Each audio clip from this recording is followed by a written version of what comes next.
జిల్లాలోనూ జిల్లా కేంద్రంలో ఇది ఒక స్టేట్ ఫంక్షన్ లాగా అగ్నికుల క్షత్రియులకి సంబంధించిన ఒక మంచి ఫంక్షన్ లాగా చేసుకోవటం అనేది చాలా శుభ పరిణామం అండి. ఇదే ఫస్ట్ టైం ఇట్లా జరుపుకోవటము మన బీసీ వెల్ఫేర్ డిపార్ట్మెంట్ ఆధ్వర్యంలో. కాబట్టి ఇక్కడికి విచ్చేసిన మీ అందరికీ కూడా నేను స్వాగతం పలుకుతున్నానండి.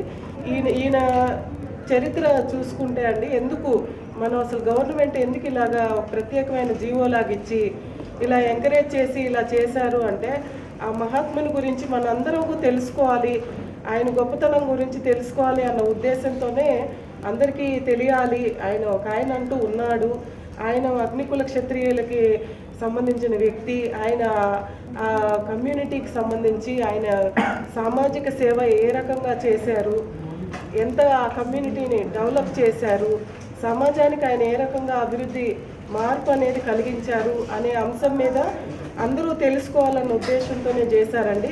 ఈయన 1869 కోరంగిలో జన్మించారండి. ఈయనకి చిన్నప్పటి నుంచే సామాజిక స్పృహ అనేది ఉండింది. ఈయన మహారాజా రాజశ్రీ అంటే జమీందారుల కుటుంబంలో జన్మించున్నారు ఆల్రెడీ. ఈయనకి చిన్నప్పటి నుంచి కూడా అగ్నికుల క్షత్రియులు మనం క్యాస్ట్ ఎవరైతే ఉన్నారో వాళ్ళు చిన్నప్పటి నుంచి గమనించింది ఏంటంటే, ఆయన నిరక్షరాస్యులుగా ఉన్నారు. కులానికి సంబంధించిన వాళ్ళు నిరక్షరాస్యులుగా ఉన్నారు. వాళ్ళు ఆచార వ్యవహారాల్లో చాలా వెనకబడిపోయి ఉన్నారు. ఆ కాలంలో వెనకబడి ఉన్నారు. అగ్ర కులాల వాళ్ళు ఎవరైతే ఉన్నారో వాళ్ళు చాలా చులకనగా చూడటం, మీకేమీ తెలియదు, మీకేమీ రాదు అని అవహేళన చేయటం, అవమానించటం ఇలాగా జరుగుతున్న రోజులు అవి. అవన్నీ కూడా గమనించి ఆయన గ్రామాల్లో తిరిగి ఇలా అగ్నికులానికి సంబంధించిన మన ప్రజలు ఈ రకంగా ప్రతి దాంట్లో వెనకబడి ఉన్నారు, వాళ్ళని చైతన్యవంతం చేయాలి, వాళ్ళలో మార్పు తీసుకురావాలి, అభివృద్ధిని తీసుకురావాలి అని చెప్పి ఆయన అనుకొని ఆయన 1901లో ఆయన అగ్నికుల సంఘం అనేది ఒకటి ఏర్పాటు చేసి తర్వాత దాని ద్వారా ఒక అగ్నికుల దీపం అనే ఒక పత్రిక అనేది సొంత ముద్రణతో ఏర్పాటు చేశారు. బ్యాక్వర్డ్ కాస్ట్ కమ్యూనిటీస్లో అగ్నికుల క్షత్రియ అనేది మన సీరియల్ నెంబర్ 1గా మనం గుర్తించాం. ఎందుకంటే చాలా అట్టడుగున ఉన్న కులం ఇది. అంటే బ్యాక్వర్డ్ కాస్ట్ కమ్యూనిటీల్లో మొట్టమొదటి సీరియల్ నెంబర్ ఉందంటే, అందరూ ఉన్న కులాల్లో బీసీ కులాల్లో బాగా కిందకున్న కులంగా మనం గుర్తించి వారికి ఈ యొక్క రిజర్వేషన్ ప్రాతిపదిక ఇచ్చినప్పుడు మొట్టమొదటి సీరియల్ నెంబర్గా ఇవ్వడం జరిగింది.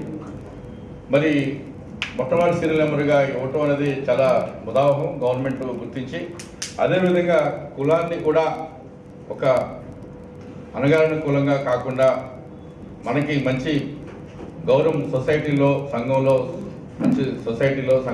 మనకి మంచి పేరు ప్రఖ్యాతులు ఉండాలి అనే విధంగా మన ఈ మహానుభావుడు ఈ మహారాజశ్రీ పొన్నపల్లి లక్ష్మణ స్వామి వర్మ గారు ప్రత్యేకమైన కృషి వల్ల మరి గతంలో ఈ కులానికి ప్రత్యేకంగా పల్లెకారు అనేది ఒక నామంతో ఉండేది. దానిని అగ్నికుల క్షత్రియుగా మార్పు తీసుకురావడానికి మరి మహోన్నతమైన కృషి చేసినందుకు వారికి మనం తప్పకుండా వారిని గుర్తుంచుకోవాలి. వారిని ఎప్పుడు కూడా మనం మన్నం చేసుకోవాల్సిన బాధ్యత మన కులంలో ఉన్న వాళ్ళందరికీ ఉందని చెప్పేసి నేను తెలియజేస్తున్నాను. క్షత్రియ కులంతో సమానంగా మన కులాన్ని కూడా పక్కన పేరుకు పెట్టినా కానీ మనకి మంచి సమాజంలో పేరు తెచ్చినట్టుగా మనం గుర్తించడం జరుగుతుంది. మనకి ఇంకా కొన్ని కులాలు ఉన్నాయి, వాళ్ళలో కూడా ఇప్పటికీ కూడా ఇంకా ఒక రకమైన భావంతో చూస్తూ ఉంటారు. అటువంటి కులంలో ఇంకొకటి పల్లెకారుల తర్వాత రజక చాకలి కులం కూడా, వాళ్ళని కూడా ఇప్పటికీ కూడా ఎస్సీ మాది కమ్యూనిటీ కన్నా హీనాహీనంగా కూడా చూడటం జరుగుతుంది. కానీ మరి మన కమ్యూనిటీని మంచి పేరు పెట్టి పక్కన అగ్నికుల క్షత్రియ అనే పేరు పెట్టడం చాలా ఉదాహరణ.